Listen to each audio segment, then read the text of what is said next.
تھے جن کے ساری زندگی نعرے لگاتے رہے، اب پتہ چلا کہ وہ کسی اور کے لیے کام کر رہے ہیں، کسی اور نعرے سنیوں سے لگواتے رہے، مال سنیوں کا کھاتے رہے، اور اب کسی اور کے لیے کسی اور کی نوکری کر رہے ہیں۔ چلیں اللہ کا شکر ہے، کچھ بے نقاب تو ہوئے، کچھ کے چہروں سے نقاب اتر گئے، لیکن انشاءاللہ میرے رب کو منظور ہوا تو سرکار سیدنا صدیق اکبر رضی اللہ تعالیٰ نے اپنے 2.25 سال میں جس طرح بھی آپ نے رخ کیا، غالب آپ ہی رہے۔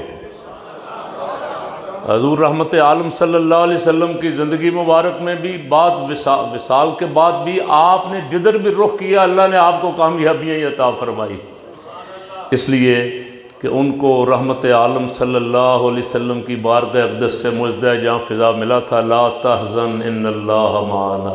سبحان اللہ کہہ دیں۔ ابو بکر غم نہ کر، فکر نہ کر، اللہ ہمارے۔ آج بھی انشاءاللہ اللہ صدیقیوں کے ساتھ ہے۔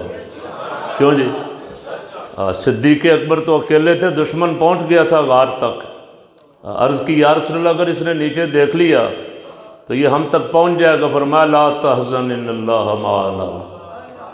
پھر سارے سفر میں صدیق اکبر بڑی شان کے ساتھ حضور کے دائیں بائیں آگے پیچھے۔ تو میں جتنے بھی جلسے سرکار صدیق اکبر رضی اللہ تعالیٰ عنہ کے بارگاہ میں خراج عقیدت پیش کرنے کے لیے ہو رہے ہیں، میں ہر جگہ ان سے پوچھتا ہوں جو صدیق اکبر کے ماننے والے ہیں کہ اس صدیق اکبر کو سرکار نے فرمایا تھا لا تحزن ان اللہ معنا، تو کیا تمہارا اور ہمارا عقیدہ یہ ہے یا نہیں ہے کہ اللہ ہمارے بھی ساتھ ہے؟ کیوں جی؟ اللہ ہمارے ساتھ ہے نا۔ اللہ ہمارے ساتھ ہے تو ہم ڈرے ہوئے کیوں ہیں یار؟ یہ جتنے کھٹمل صدیق اکبر کے دشمن، مخالف، بے ایمان، بے ضمیر جتنے بھی بک بک کر رہے ہیں، آپ ان پہ غالب رہیں گے انشاءاللہ۔ صدیقیوں کے ساتھ اللہ ہے، صدیقی انشاءاللہ غالب رہیں گے۔ بہت سارے فتنے سنی بنے ہوئے ہیں، مال کہیں اور سے لیتے ہیں، بنے ہوئے سنی ہیں جی، بریلوی ہیں، بریلویوں کی نمائندگی کر رہے ہیں۔ واہ بھائی واہ، ہمارا جلالی ماشاءاللہ ایک ہی مقابلے میں ڈٹا ہوا ہے ان کے۔ ہم ساتھ ہیں انشاءاللہ، ہم جو مسلک اہل سنت و جماعت کے ساتھ ہیں ہم اس کے ساتھ ہیں سب۔ ہمارا ترجمان وہی ہے۔ میں نے پہلے بھی ایک دن کہا تھا، میں نے کہا یہ جتنے مراسی اور ڈوم سٹیجوں پہ چڑھے ہوئے ہیں نا آج کل، اور یہ کلام بھی انہوں نے بدلے ہوئے ہیں، اور اہل بیت اور خلفائے راشدین میں اور صحابہ کرام میں تنازع اور دوریاں پیدا کرنے کی فکر کو عام کر رہے ہیں، یہ سب انشاءاللہ العزیز ذلیل ہوں گے۔ ہمارے ترجمان یہ ہیں جو حق بات کہہ رہے ہیں، یہ ہمارے ترجمان ہیں الحمدللہ، ہم ان کے ساتھ کھڑے ہیں۔ مسلک کے سلسلے میں ہم ادھر ادھر کمزوری نہیں دکھائیں گے کبھی بھی، سیاست اپنی جگہ پہ، سارا کچھ اپنی جگہ پہ، مسلک کے معاملے پہ اس کے ساتھ کھڑے ہیں جو صدیق اکبر کے ساتھ کھڑا ہے رضی اللہ تعالیٰ عنہ۔ ہم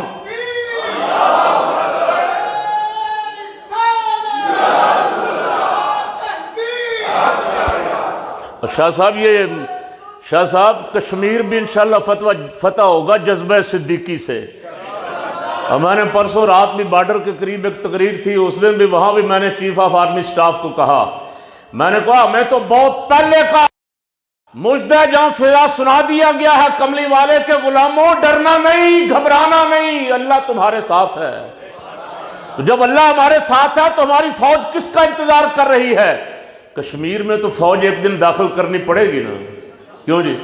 کشمیر نعروں سے تو آزاد نہیں ہوگا، کشمیر قراردادوں سے بھی آزاد نہیں ہوگا، اور جن سے ہم امید لگائے بیٹھے ہیں، اقوام متحدہ کا سیکرٹری آ رہا ہے جی، امریکہ کا صدر آ رہا ہے جی، وہ ثالثی کروا دے، یہ بے ضمیر ہماری ثالثی کیا کروائیں گے؟ یہ سب ہندوؤں کے ساتھی، ہندوؤں کے دوست ہیں۔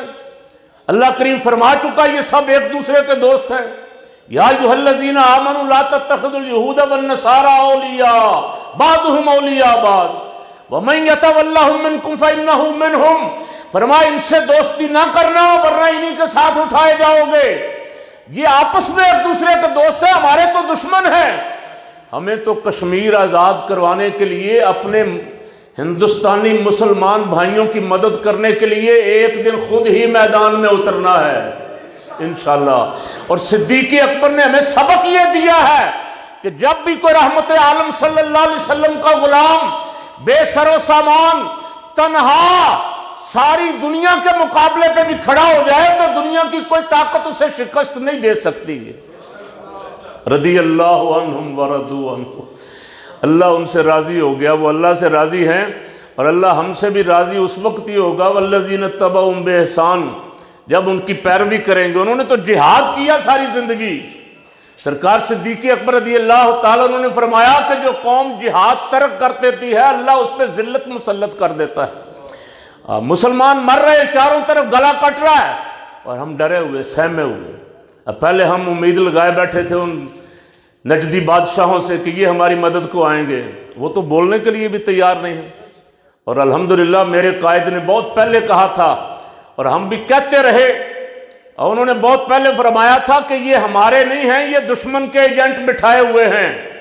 مسلمان سلطنتیں تقسیم کر دیں، لارنس آف عربیہ کو بھیجا، یہ سعودی عرب ہے، یہ کویت ہے، یہ شارجہ ہے، یہ مصر ہے، یہ عراق ہے، یہ عربی ہے، یہ عجمی ہے، مسلمانوں کو ٹکڑوں میں تقسیم کر دیا۔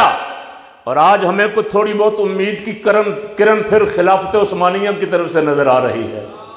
دعا کرو اللہ اس مرد مجاہد کو ہمت دے اور ہمیں اس کے ساتھ کھڑا ہونے کی توفیق عطا فرمائے۔ پلیٹ فارم بن رہے ہیں، پلیٹ فارم بنے گا جس پہ مسلمان غیرت مند قومیں اکٹھی ہوں گی۔ وہ ذلیل بادشاہ جو مسلمانوں کے لیے ایک کلمہ خیر بھی نہیں کہہ سکے وہ ہمارے نہیں ہیں۔ کیوں جی؟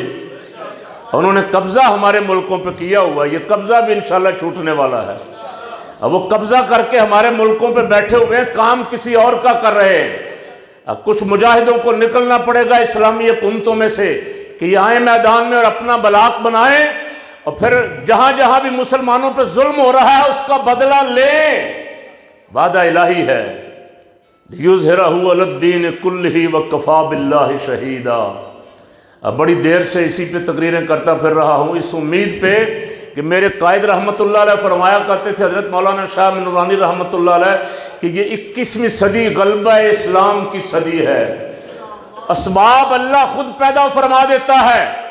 اللہ کریم اپنے بندوں جن سے کام لینا چاہتا ہے انہیں طاقت اور ہمت بھی عطا فرما دیتا ہے، وہ میدان عمل میں نکلتے ہیں۔ آپ اور میں دیکھیں گے، ہمارے دیکھتے دیکھتے، خدا کرے کہ ہم دیکھیں، ہمارے دیکھتے دیکھتے کو مرد مجاہد میدان میں آئے گا، اور اس وقت جو مایوسیاں ہیں چاروں طرف، اس وقت جو خوف طاری ہے لوگوں پہ، یہ دور ہوگا، اور انشاءاللہ حضور کے غلام صدیق اکبر کا دامن تھام کے میدان جہاد میں نکلیں گے۔ اللہ مجھے اور آپ کو بھی اس کی توفیق عطا فرمائے۔ وما علینا الا البلاغ۔